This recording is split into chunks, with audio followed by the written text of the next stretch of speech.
Honeycomb boards. This is a little one, of course, but we're going to go over a few little hints and tips and suggestions and how to clean it and when to clean it and so on here.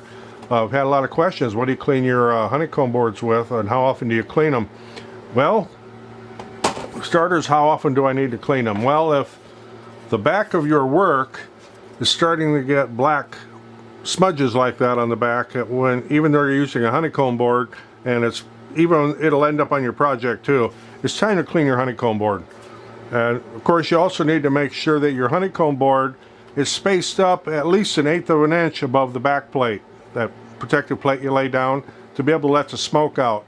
Otherwise, you could get what they kind of call a secondary ignition, and if you're cutting and you start hearing pop, pop, pop, pop, that's what you're getting, is that secondary ignition. You need to elevate your honeycomb board up about 1/8 of an inch.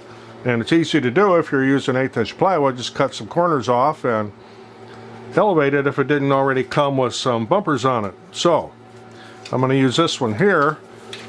This has corners on it, which raises it up about 1/8 of an inch. This one happens to be from X-Tool, and yes, it needs cleaning, and especially the back plate. If you don't do that, as your laser is cutting, it could possibly ignite that stuff and will leave them black smudges on the back of your project. So what do you clean it with? Well, there's a lot of things you can use. I've heard people say use Easy Off. I haven't. In the chemical line, this oven griddle and fryer cleaner, made by Proforce Commercial Products. That works. This product here is made by Johnson Diversey. It's called Spitfire. That'll take it off. Renown spray cleaner. That'll take it off. Extreme Orange. That'll take it off. Simple Green. That'll take it off.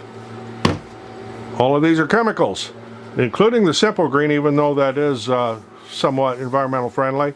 So what do I do? What do I use? I use dihydrogen oxide. If you don't know what that is, here's the chemical symbol for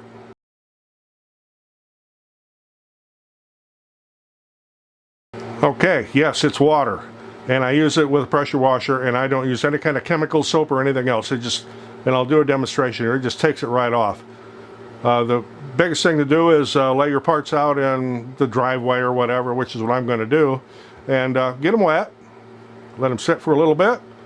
Go back and just wash the stuff off. On a honeycomb board, you're going to have to make sure you go all 4 directions and even flip it over, and it'll come quite clean. So you don't need to use chemicals if you happen to have a pressure washer. If you are using this chemical-based stuff, you're going to have to spray it on, let it set, let it do its work, do it in the shade, and then hose it off with a real strong stream of water. If you have a pressure washer, you don't need this stuff. Although if you're using it and you have a pressure washer, it'll make your cleanup quicker. So now that you know what dihydrogen oxide is, there's something you can mess with your friends with, because most people don't know that it's actually water. That's the chemical name for water, is dihydrogen oxide. So I'm going to take a bunch of these and lay them out in the driveway and do a little bit of a demonstration on how quick it cleans it with a pressure washer.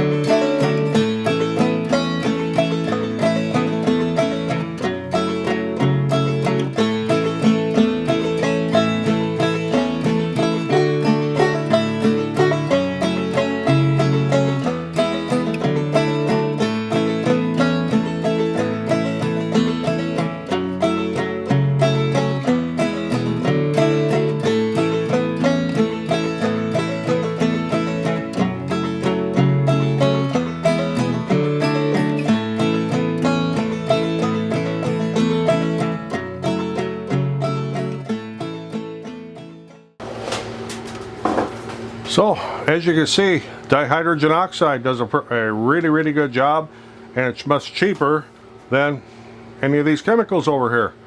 So this passing this along as a suggestion to you about cleaning your honeycomb board, and yes, you need to do it from time to time, As I said, if you're starting to get smoky spots on the back of your projects, it's time to clean your honeycomb board.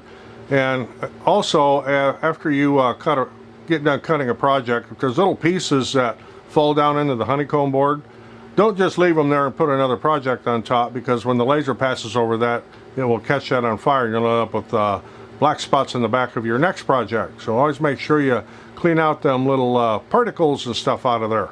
So if you got anything out of this, appreciate getting a thumbs up, always helps the channel. And yes, of course, like every YouTuber, we're always looking for subscribers. So hit that subscribe button. Otherwise, I'm Roger in the shop. Thanks for watching. See you on the next one.